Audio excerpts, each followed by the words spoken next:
Hey, welcome back to the channel today. In today's video, I'm going to address this question / statement, which is, who cares if all the businesses collapse?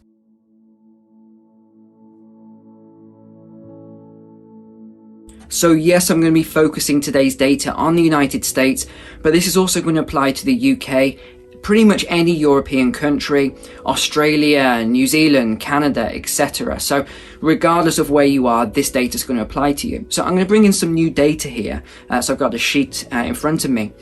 We've already established that about 47.5%, or let's say 45 to 50% of all GDP is created by SMEs. This stands for small to medium-sized enterprises. This is a fact. It has been for a long time. We have the statistics, we have the data. Okay, so that's point number one. We now know, according to the Yelp data, that 60% of all the closed businesses, so mainly the SMEs in the United States, have now closed permanently.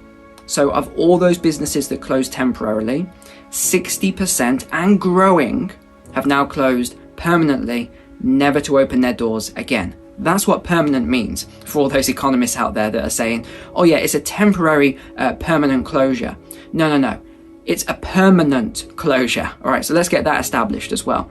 So what does that consist of then? Well, that equates to over 100,000 permanent business closures. 100,000. Let's break this down further. Small businesses employ 60 million people in the USA. 60 million. 5.3 million small businesses have 1 to 19 employees. 630,000 small businesses have 20 to 499 employees. Very interesting. So if we take a mean average, that means that the average number of employees in a small business is about 10. We don't need a Nobel Prize in economics here or mathematics to calculate this.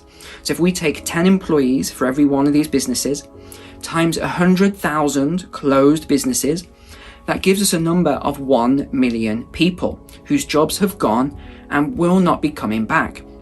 Stop listening to the news, stop listening to the politicians that say these jobs will be coming back. They won't. That's what permanent closure means. So what happens then?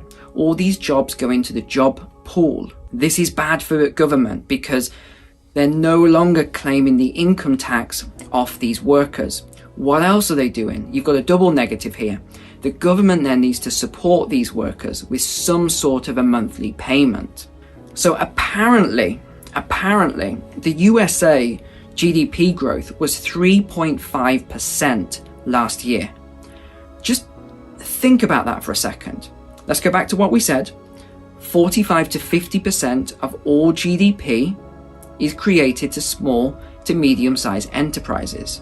Okay, 60% of those that were closed down are now permanent. But yet, the economy grew by 3.5% last year. Does that make any sense at all? Unless you believe a conspiracy theory that I'm going to start right now. And that is that the reason it grew last year by 3.5% is because of the stimulus. No one could figure out where this additional GDP came from. So I was asleep and I just woke up in the middle of the night and thought, oh my goodness, no, it can't be that simple. So I started looking and tracking this.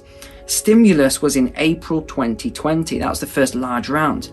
And then we've had this second large round in January of 2021. So this is trillions. I think the government have put that stimulus into the economy and they have counted that as GDP. I then think, and this is where it gets even deeper, even more crazy. I then think maybe what they've done is they've counted the people spending that stimulus into the GDP as well. So not only could it have been manipulated once, it could have been manipulated twice. So that is my biggest concern right now. So actually, if the statistics were accurate, I would put GDP in the US negative double digits, i.e. 10% or more.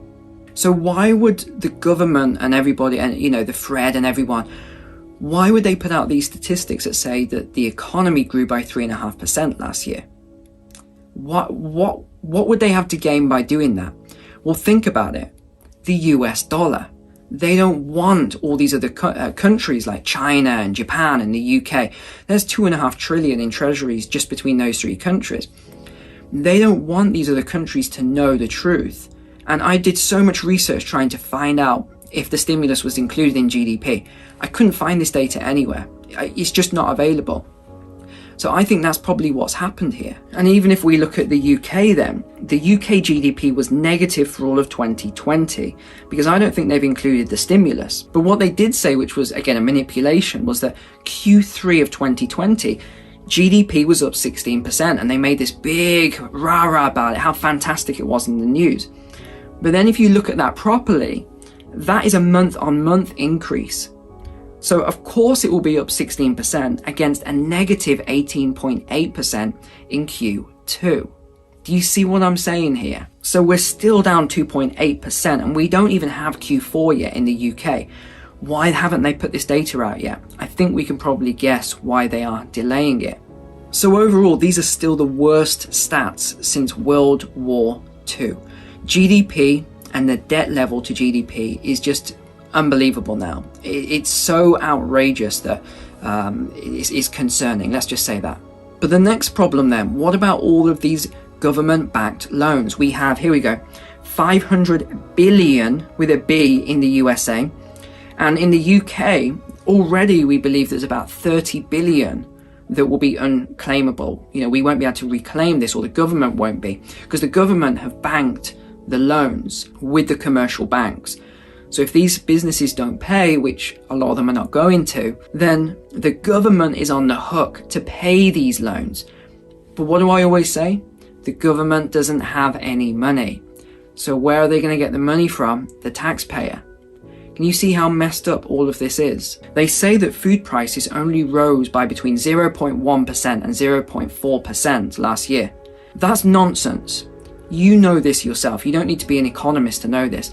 If you went into any grocery store and you look at your receipt from year on year, you know it didn't only go up by 0.1% or 0.4% or even 1% at the worst estimates.